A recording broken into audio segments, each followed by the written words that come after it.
So it really came to our attention that a lot of you guys have no clue what Rogue Company even is, which is kind of a surprise, but at the same time it's not, considering that it hasn't even hit its year mark yet.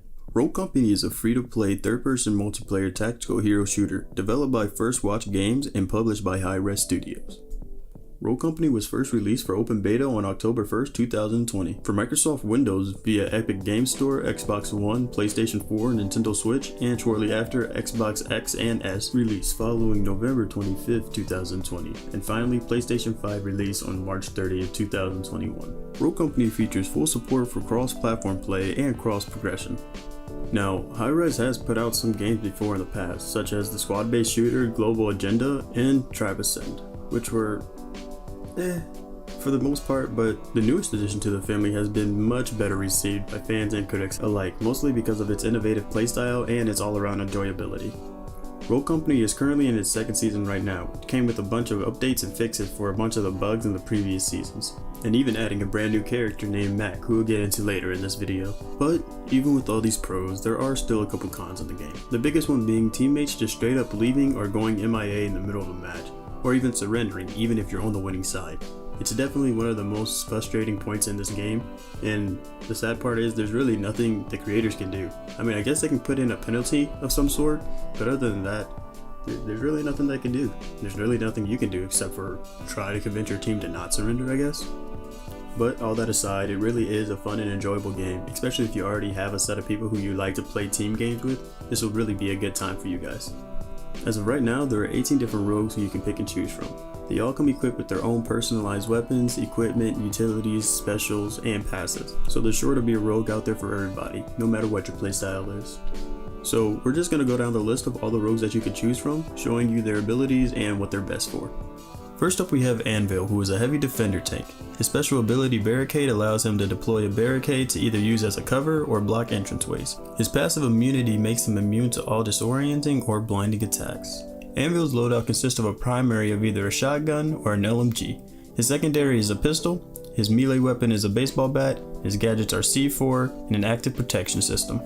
His perks are Shredder Rounds, Berserker, Helping Hand, Tenacity, Headstrong, and Life Drain. Next up we have Ronin, the OG assassin rogue. Her kit focuses around remaining undetected from the enemy team until it's too late for them to run.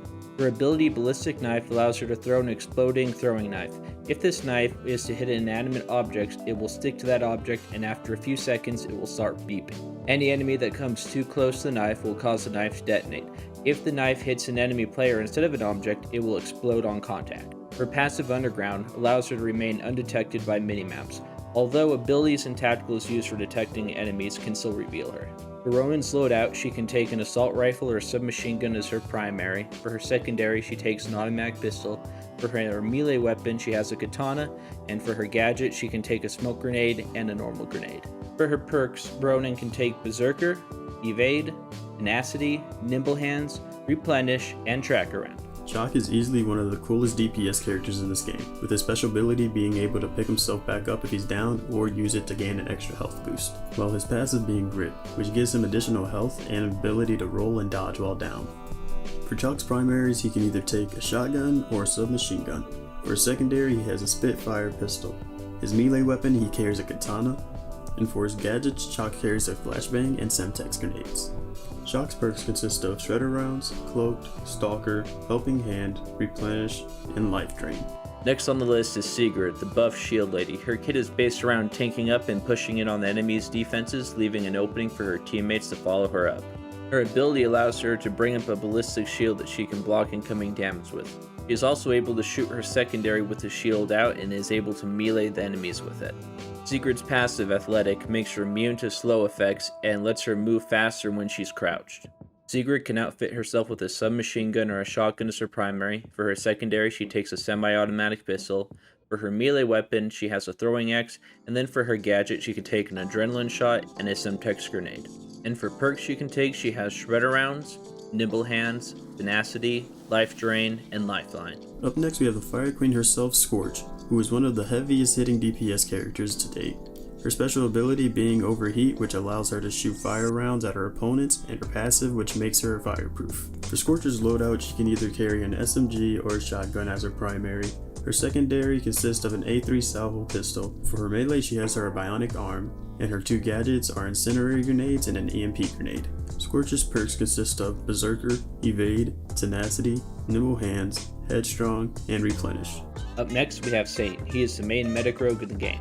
His kit is, as you can guess, entirely based around keeping you and your teammates alive while providing the extra little bit of damage that your team might need. For his ability, he can send a medic drone to any downed teammate on the field to be revived. If the teammate dies before the revive can start, the ability will be reset. His passive, medical expertise, heals both him and anyone he revives for a good chunk of health. Saint can take for his loadout either an assault rifle or a DMR as his primary. For his secondary, he takes a semi-automatic pistol. For his melee weapon, he has a throwing axe, and for his gadget, he can take a smoke grenade and a trip mine. Saint can get the perks Evade, Cloaked, Helping Hand, Bounce Back, Headstrong, and Tracker rounds. Moving on, we have Fixer, who is one of only 2 snipers in the entire game. His special ability being Thermal Vision, allowing him to see enemy heat signatures, and his passive being Shrapnel Round, which slows opponents' movement speed down when shot. Fixer's loadout consists of a primary of either a sniper rifle or a DMR, his secondary is a pistol, his melee weapon is a baseball bat, and his gadgets are Cluster Smoke and C4. Fixer's perks are Toughen Up, Berserker, Helping Hand, Bounce Back, Life Drain, and Headstrong. For all of Rogue Company's demolition needs, we have Dima. His kit is based around shredding and blowing up the enemy lines. His ability, MIRV Launcher, allows him to shoot a cluster of grenades in an area. Dima's passive, called Burn, reveals enemies damaged by explosives for a short duration. Dima can take into the game either an assault rifle or a DMR as his primary. For his secondary, he takes a semi-automatic pistol. For his melee weapon, he takes a throwing axe, and then for his gadget, he can take an EMP grenade and a normal grenade. As for his perks, Dima can take Shredder rounds, Berserker, Nimble Hands, Bounce Back, Resupply, and Life Drain. Up next we have Mack, who is also a heavy tank in the newest addition to Rogue Company. Mack's special ability, Light Bomb, allows him to deploy a giant flashbang which he can set off at will. His passive is Standard Issue, which allows him to start off the game with an additional 25% body armor. Mack's loadout consists of a primary of either an SMG or an LMG, his secondary is a pistol, his melee weapon is a claymore, his gadgets are a grenade, and an active protection system. Mack's perks are Berserker, Toughen Up, Bounce Back, Stalker, Replenish, and Resupply. Next we got the cowboy of the game, Dallas. Dallas is an intel rogue with a long and medium range fighting style. His kit is based around finding enemies and hounding them down like a bounty hunter. His ability, Target Finder, when activated, will locate the nearest enemy for a few seconds. His passive, Recharge, recharges his ability when he downs a person, allowing him to use the ability again. For his loadout, he can take an assault rifle or a DMR as his primary weapon. For his secondary, he takes a revolver pistol. For his melee weapon, he has a throwing axe.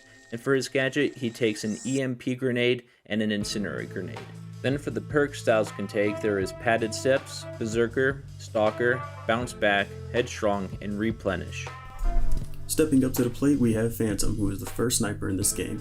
Her special ability is Nano Smoke, which outline enemy characters when stepping in it, and her passive being Grievous Wounds, which delays enemies' health regen when being shot. Phantom's loadout consists of either a sniper rifle or a DMR for her primary. Her secondary is a pistol, her melee is a throwing axe, and her gadgets are grenades and sticky sensors. Her perks are Evade, Cloaked, Nimble Hands, Stalker, Life Drain, and Tracker rounds. Up next we present Kestrel, the money woman in Rogue Company. Her kit allows her to push at a mid-range with her guns while downing enemy teams behind cover with her explosives. She has the ability Halo Drones, which sends a cluster of flying drones at a targeted area in a line. When they hit something solid, they blow up. Her passive, Legends Contract, aka Screw all of you, I got the most money, gives her an extra $1,000 each time she downs an enemy. Her loadout consists of either an assault rifle or a submachine gun as her primary. For her secondary, she takes a semi-automatic pistol. For her melee weapon, she has a kukri, and then for her gadget, she can take an adrenaline shot and a bounce grenade. The perks that this rogue can learn are Berserker, Padded Steps, Stalker, Helping Hand, Replenish, and Resupply. Up next we have Seeker, who is a DPS character all about intel. His ability being Arrow Scanner, which allows him to shoot an arrow that reveals the enemy's positions, and his passive Ricochet, which increases damage to any projectile thrown by 60% when bounced. His loadout consists of either a primary of an assault rifle or a DMR, his secondary being an A3 salvo pistol, his melee being a baseball bat, and his gadgets being a bouncing grenade and sticky sensor. Seeker's perks consist of Berserker, Padded Steps, Bounce Back, Stalker, Life Drain, and Lifeline. Next up is my personal favorite and the fastest rogue in the game, Lancer. Her kit allows her to sneak up on enemies and secure close range kills. Her ability allows her to run faster without making noise for a decent duration or until she fires her gun. Her passive Elusive allows her to roll to reload her guns. Lancer can take into the game with her either a submachine gun or a shotgun as her primary. For her secondary, she takes in an automatic pistol. For her melee weapon, she has a throwing axe. And then for her gadget, she has a smoke grenade and a Semtex grenade. As for her perks, she can get Padded Steps, Shredder Rounds, Stalker, Helping Hand, Tracker Rounds, and Life Drain. Up next, we have one of my personal favorites, Glitch. Glitch is a breacher character with his special ability being able to destroy any equipment that the enemy has laid down within a certain radius, while being able to hack enemies before they can even use that equipment. While his passive being Intuition, which allows him to detect nearby enemies' equipment even through walls. For Glitch's loadout, he can carry either a shotgun or an SMG. For his secondary, he has a pistol. His melee weapon, he carries a bat. And for his gadgets, he carries a flashbang and Semtex grenades. His perks consist of Padded Steps, Cloaks, Tenacity, Nimbled Hands, Strong Head, and Tracker Rounds. Moving on over, we have the Slippery Snake herself, Vi, who is also a defending DPS character. Her special ability, Vile Poison, allows her to throw poisonous traps onto the ground, poisoning those who step in it. And her passive, Leeching Poison, allows her health to be increased by 25% when reducing enemies' maximum health. Vi's loadout consists of a primary of either an assault rifle or a shotgun. Her secondary is a pistol, her melee weapon is a katana, her gadgets are tear gas, and incendiary grenades. Vi's perks are Evade, Cloaked, Tenacity, Helping Hand, Tracker Rounds, and Replenish. Up next is Talon, who is another Intel DPS character. His special ability is Radar Dart, which attaches to any surface detecting any nearby enemies. His passive being Mag Glove, which allows him to pick up and reclaim items from further distances. His loadout consists of a primary of either an SMG or a DMR, his secondary is a pistol, his melee weapon is a katana, his gadgets is C4 and a flashbang.